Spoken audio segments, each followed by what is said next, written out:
Taka gurba kana teruba. Abbaabdi. Isani yarrabe kana irratti sandar. Achi booda azama seenta jechuudha. Abbaabdi. Nami tokko. Ingilisaa akka jedhu amma ati azaaba galte moo jannata galte? Kan jannata gal. Girrisaan guutuun jannata gal. Mootii Girrisaa si barreesse? Girrisaan jannata. Mootii Girrisaa si barreesse? Girrisaan guutuun arga. Exactly. Girrisaan duraanuu miskiina qaba. Qoy ati amma 100 kiiloo faaraa hidhamte moo 150 hidhamte? What's the opposite of Girrisa? Paalaan Girrisaa maal? Ati 100 kiiloo faaraa hidhamte moo 150 kiiloo faaraa hidhamte? Lamaan keessaa filadhume. Irra deebi. Kasiin jira Abbaabdi.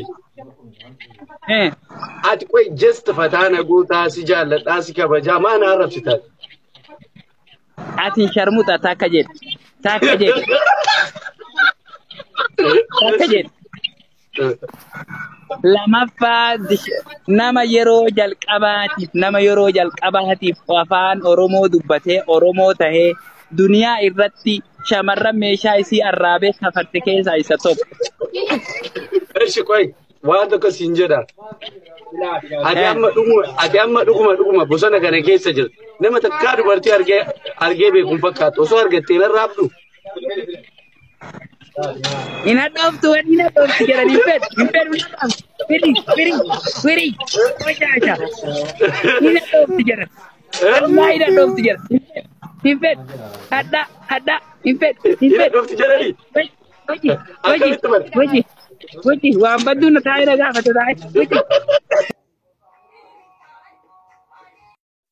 Akkame. Jarra galata mee mubaarakati dubbisi. Abbaabdi akkamitti jirtaati? Ammaaf nagaya.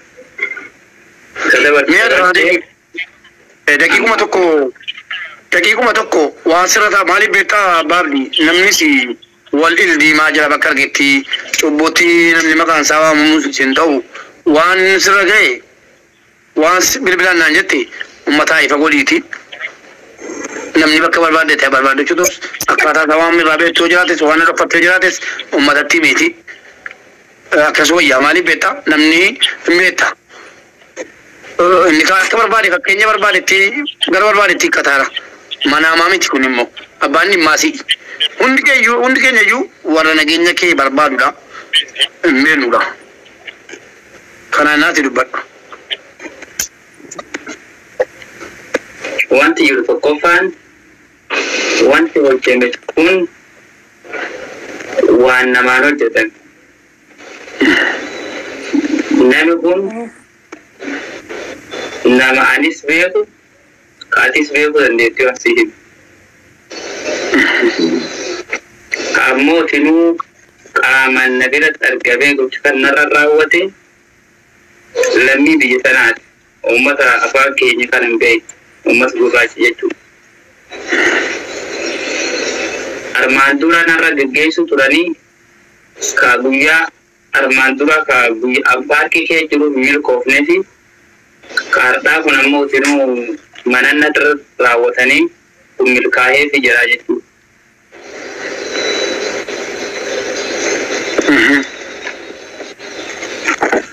Garuu uummata waan kana narratti hojjete kan yoo amma maqaa isaanii eebalu jedhee as baase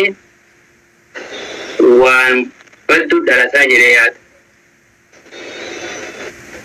Saniifuu maqaa isaanii saaxiluus hin barbaadu. Akka Oromoon waliin buutullee hin barbaadu.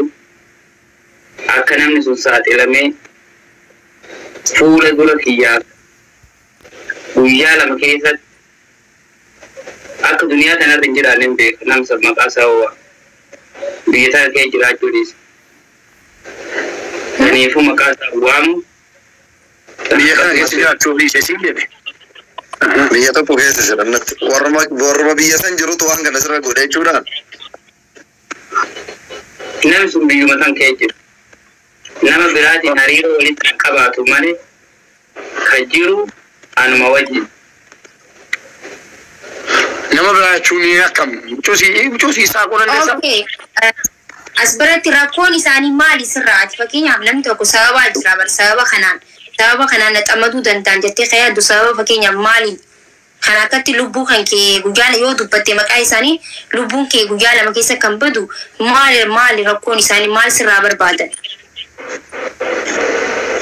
Waan isaan narraa barbaadan hin beeku. Uummatta waan kan narraa barbaadanii yakki kan kee kana waan kana nu goote waan kana nu jette wanni takka isaan ragaa qaban kan yakka qabu hin jiru. Nama Oromooti. Wai abbaa abdii fakkeenya namni tokko yoo nama qabe waan ittiin nama sodaachisufaa jira waan akkanaa gootis hin beesnu waan akkanaa hin godhine yookiin kana dura waan akkanaa maa gootis hin jedhan wanti jarri irraa of eeggannoo sii kennan hin jiraa? Jarri barroosoo qaamanne dhufanii afaan Oromoo dubbatanii takkaafuu afaan ambee hunda dubbatanii waan akkanaa si goona waan akkanaa taate gocha akkanaa raawwatte akkanas si goona yoo naan jedhan surra koon qabu. Garuu nama biraa nama uummata gurraacha maallaqaan bitanii natti erganii kana narra raawwachuu jechuun akkamitti beekte jechuunosiin hin jenne duba namni akka akkana si godhe akkamitti beekte? Yoo hariiroo takka walitti hin qabaanne taate namni kun fakkeenyaaf amma nama biraa eeguu qabaachuu hin danda'ama biyya tana keessatti nama kana dura jechuun naan jeetu jira fakkeenyaaf nama Oromoo son ta'e nama nafxanyaa fakkeenya siin jee namni naan jee hin jiru fakkeenyaaf yoo naan jee abaluu yoo waan takka ta'e abaluu santu natti erge jeetiin sammuu kiyya keessa katabadha nama sanii jee abbaan fedhee namni tokko yoo isa tume kan nama kana namni jettuu hin qabdu. Maaki namatu waa jedhaa jira beektaa yeroo tokko koomentii jedha amma Ali Edoofa warra Keenyaa keessa ture namoonni garaagaraa dhiiraa waan kana miidiyaa irratti akka haasa'u hin godhina wanta haasofsannoo jiraate keessaan garee godhadha haasayaa wanti gaafattannoo jiraate keessaan gaafadha jedhan. Ani nama yaaduma kanarratti yaadni isaanii anaafillee naa ta'a maaliif namni biyyaan baa jiru waan nama mudatu hin beekani waan nama dhufullee hin beekan waan ta'eef. Isarraallee argaa jirutti baay'ee garaa babbanee waan kana haa ta'uun barbaadu. Kanaaf wanti goota yoo jiraate abbaa abdiitiin haala amma irra jirtuu fi akka nagaa jirtu wama dhugaa amma irra jirtu uummataaf maaliif mana mubaarakillee dhufanii anattillee dhufanii maakii jarallee deemanii bakka hundattu abbaan abdii maal ta'e maalirra ga'e jedhan. Waan tokko waan irra jirtu uummataaf kanumaan goolabe dubbii garaa babbannu yookiin ammoo miidiyaa irratti tarii yoo waan hin taanellee dubbate. Namoonni kunneen yoo tasa viidiyoo isaallee argan booda rakkoon biraa deduubaan itti dhufuu danda'a nama kan. Nullee ammoo yookiin booda jaratu haasofsiise maalillee jechuu danda'a namni keenya. Kanaaf haaluma amma irra jirtu uummatatti wanti si gaafannoo jiraate keessaan garee miiseenjaraan godhannee haasa'uu dandeenya. Akkas goonee haasa'uu hin dandeenye. Dhugaa rabbii dubbachuuf hima Nasri xiqqootii burjaajii dhufnaanii namni keenya sirasi walumatti kaa wal dandeenya gatitee walumatti kaa'amuu kana dhufeennaan ijoolleen kanaa darbuun dhawwaleennaan kan inni ofis godhe malee bilbila juukaa isaan jiru akka carraa kaasee ganamaa kaaseetti bilbilaa jira al tokko kaasee cufe al tokko kaasee ana mubaarakii jennaan bilbilii seebii godhannee mannaan jedhee sana booddee waan jirtu dubbannee finne an dubbachuun barbaadu utuman jedhu naa tolseera dhugaa rabbii dubbachuuf. Inni dubbachuu hin barbaadu jedha isa nama viidiyoo finne haasofsiisaa kanaaf obboleessa keenya abbaa abdii rabbii si waliin haa ta'u guruppii ijaarrachuun keenya dirqama. Abbichani muliin baasu hawaasa bal'aa qabda inni muutu lafa keessa nama balleessa yoo qabatamaan beekta ta'e waan beekturraa nama bira kaadhu yoo waa biraan dhaabte nama bira kaadhu seenoo bulu sagalee dhumaanuu waraabi nama amantu bira kaadhu yoo inni gonkumaa jette waan sitti maa Nasrii jaallatamni Nasriitti sagalee waan saaphiidhaan Nasrii dubbiin akkas anaaf si biraa teessu jedhee lafa kaadhu dhugaa rabbii miti Nasrii. Wamata rakkoon qabu lolena waan dhugaa jiru waan qabatamaa yoo nuti meenuun dubbate nuti obboleeyyan isaati kenna rakkoo takkallee hin qabu waan jiru nammoo abbaan abdillee ila waan takkitti jira abbaa abdii lubbuun abbaan hin eeyne waggaan eeyduu jettu Oromoo yoo mammaaktu irra guddaan abbatu feeka even biyya akka keenyaa biyya Afrikaa maal kanaa miti biyya ammaan jiraadhu kana Dubaay seerri isaa dhibbarraa dhibbatti eega. seera cabsitee namatti illee namni seera cabsee si dhufu hin jiru. Daqiiqaa 4-5 keessatti bakka rakkoon si gahamittuu seera si dhaqqabuu danda'a. Haa ta'u malee anummaan kun bakka jirutti sa'aatii agulii deemu akka hin taanetti deemu bakka waa qalbii si shakkitu bakka diinni kiyyetti argamettee yaadutti argamu nama hin taane waliin baallamattee deemu kophaa kee deemuu dhabu waa hundatti eeggannoo gochuun ammoo gahee kan kee abba dhufeeka. Yoo ati feete san darbee waan sitti dhufe ammoo kaan uummatatti hin gaatta kaan rabbii keetitti ol kennatta jechaadha. Kanaaf wanti asiidhaa moo jiraate of eeggannoo guddaa godhi baagala kee keessa jechuu barbaadan gabatina. Kanumeedha. Abbaabdi gara filanan qaban jetti sanaani namoota eeyyamte gruppii ijaarree achumatti haasofnee achumatti waan ta'u qabu goona shi. Kan jedhanii Yoo barbaadde taa'ii yoo barbaadde cufadhu ba'i. Cufadhu ba'i kana sana. osoo dadhabee baabdi silaa kiyya yeroo muraasaaf waa'ee kana yoo dhuftellee akkuma dura taphadhu deem malee waa'ee kanarraa baay'ee hin haasa'in. Maaliif adaduma namni ajandaa godhataa deemuun namni diina namaan akka namarratti xiyyeeffataa deemu godhanii beektaa. Even amma dhummaan waliin dhufnee abbaa abdiisi waliin jirra abshir waan jiru hundaan osoo amma namni ka jedhuuniti boru dhufee shiftammaa wayi nama 4-5 fuudhanii uummanni Oromoo birrii haganaa fida kinoo si waliin jira warri dhufu si yaada qaboo jedhan rakkoodha. Akka namni xiyyeeffannoo keessa galchu godhanii beektaa. Kanaaf namuu akkuma waayuu hin uumamnetti qalalli godhaniitumaan ka isa dubbisuuf isarra naannoo barbaadullee ka dhugamaan isaa quuqamee qarqaaru barbaadullee warri nurra humna qabullee horiidhaanillee yaadaanillee namoonni akkasiillee jiraatan keessumaan haloo jedhanii dubbisanii waan garaan isaanii yaadde waan qalbiin isaanii yaaddisanii bira dhaabatu. Dirqama waan godhan hunda miidiyaa gubbaan lallabuun dirqamaa miti jechaadha. Innaa kanuma jedhaa waan dhuftee yaada kee kennatteef galatoomii isin wanti hojjetta yoo jiraate jedhaatiin naa goolabnu ajandaa kana. Kalas. Kanuma. Rabbi Israa'el bakka miseenjara irratti akkasii walaa galaa jechuudha. Nasreen gurgurtaatti. Akaajee akka duraanii fe'itti taphadhu koof. Messenjara siinee telegiraamii yoo muudame abbaa barbaadde humna miti waan lafa kaa'atte. Kootu taphadhu geemii akkuma duraa sanitti kootu bakkuma jirtu haala mijeeffadhu taphadhu amma rakkoon qabu waan jiru nullee si bira jirra.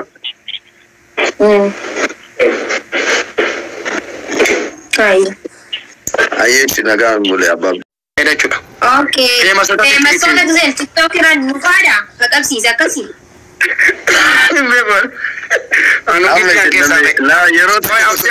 Yeroo tokko carraa naa kennaa maaki maafi mubaarak ta'uu gammaa isaa ture beektaa. Yeroo baay'ee dachaa takka bichaa waa jedhee dhiisaa ta'e waan mubaarak jedheef. Yeroo baay'ee anini wal beekna waan ta'eef miidiyaa kanarra hundu eenyu maal akka ta'e eenyu maal akka jaallatu hundu wal beekna beektanii. An xabiyaa kiyyarraa ajandaa nama biyya kinoo mubaarak faati bulchan tana keessaallee yoo ka'e biyyoota biroo irraallee yoo ka'e akka namaa kinoo hatta ustaazonni gugurdaan marti yoo harkatti naqatanillee harkatti naqadhu. Maaliif fagootti dhiisaa beekta waan inni feemasoo ta'e kanaaf jechaadha. Namni Oromoo yeroo baay'ee namni kenna jechaadha. Waan takka osoo adda hin baafatin Mubaarak ima qofatu dhufee fakkeenya yookiin Absee yookiin Maakii yookiin Anuma Nasritu dhufee bar Mubaarak akkana godhe Maakii yoo an jedhe Oromoon kun hundi biyya kana guutuu Mubaarak kana suuraa isaa gargalchee arrabsaa oola. Maaliif Mubaarak irraa jedhee dara jedhee adda baafatu hin jiru. Yoo an dhufee Maakiin akkana na goote jedheen Maakii dhugamaan Nasrii waan akkana goote jechuun hin jiru. Gaduma garagalchaniituma dhukkeetti kaasaa oolan. Amma dubbiin akkanaa kuni Mubaarak TikTokii kana deenga dabalatee baatii waggaa tokko goone Mubaarakatuma beektu dhugaa dubbatu itti gabbutee fayyadamuun Mubaarak ilmaan namni waa godhuudhaaf raajuu faati dhiyoo kana TikTokii dabalaman.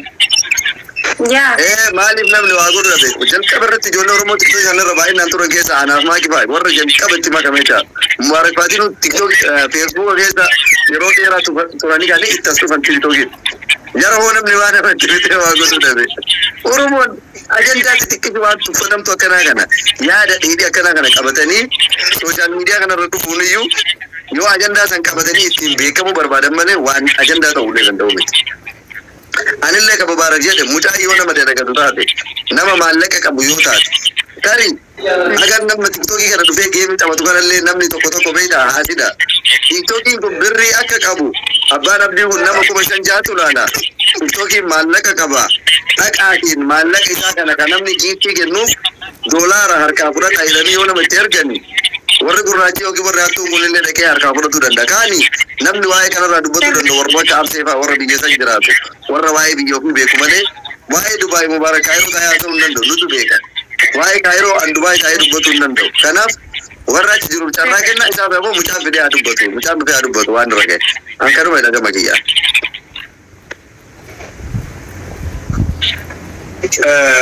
Abaabdi akkam. Dhuftee dubbachuu dandeessaa? Dhuftee waa xiqqoo siin mataa jechuu dandeessaa? Uummanni bulchaa jiree kaan wal arrabsaa kaan suuraa gad deebisaa.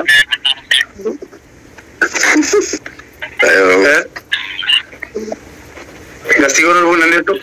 Viidiyoo itti dhuga. Beekuma tokko kottu biliis. Yookiin akka geemitti gadiiti nasrii makii wajjin jira kottu. Mana kee bana doonii Jira jira dhufee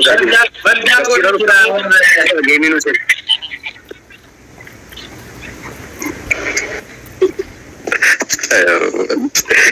Ayyee kookii gara jala kottuuti gastii naa bani jedhi yookiin immoo geemii gadiiti nama dhiibaaf na ijoollee akkatti ammoo. manuma kee bana dochee sergeedii. Mana banadhu kalas mana banadhu achii sergiisiin jee nasrii mana banadhu. Akkuma banadhu kottu. Ayyee kalas banatee dhufaa jira akkasitti absee wanna biyyattuu jira magii ana qofa aan keessa jiru. Ayi magii golfi. Amma maal jennaree inni nu dhufu jira abbaan nu dhufu jira abbaan beekna. Isaanitti nama jedhe. Nama biraa dhufe. Jedhe malee gasirratti barreerra jedhe kintamaa jirra. Barreerra dhiisaa jedhe kunoo ijoolleen ilmoote nama 2,000 wayii jira dhagaa turanidha. Mubarak ilaatinne waan namni abbaan barbaade dhufeetu haasa'e nama responsibilitii hin qabne nama waan haasa'u irratti itti gaafatamummaan fudhanne dubbii isaa qabatee yoo uummata kennite taate rakkisaadha. Ani kennine. Kanaaf innoo mana keessatti waan akkasii yoo dubbatu taate wanta kana beektaa. Abdulliin hin beektaa Abdulla bira ture namoota hedduu bira ture ani yaa kun yoo achirratti dhaabanii geessaati boru nasri illee yoo waa ta'e inni illee feemasi waan ta'eef hordofaa hedduu tiktookii irra waan qabuuf ijoollee Kaayirootti akkas godhe feemasoota akkasitti akkas godhe ministammaan.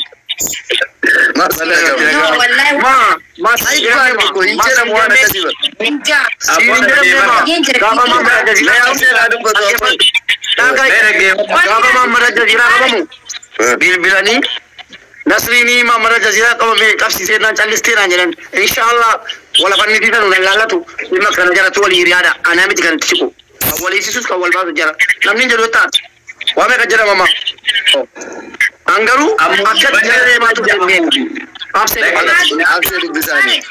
Inaaffaa jettanii fi namaatu godhee yakkeettan kana nuti hin fudhannu warri keenyaadha. Maaliif jennaani abbaan abdii tiktook irratti eegaa waan nagaya haasoo eegalee uummataan wal baree akka geema taphatu ijoolleen Kaayiroo gootee akka inni gartee bu'aartii kana eegalu eega godhanii guyyaa waa xiqqashu.